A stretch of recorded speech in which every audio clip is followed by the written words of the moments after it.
Seorang lelaki berkongsi video di saat dia terjumpa seekor anak burung yang baru sahaja dilahirkan. Dia malah setia menjaga anak burung tersebut sehinggalah haiwan itu mampu untuk belajar terbang.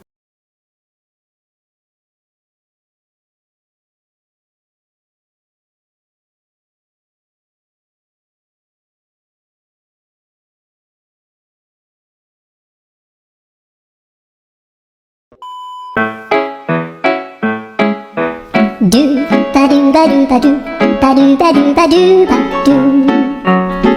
do ba do do do a do ba do ba do boo boo ba do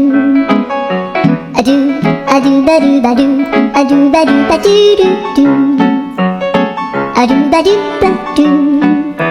a do ba do ba do ba do ba do a do ba do ba do a do ba do ba do ba do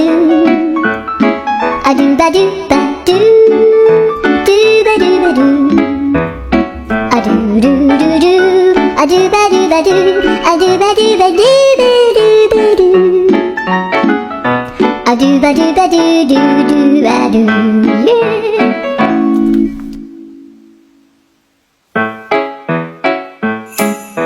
Do ba do ba do ba do ba do ba do ba do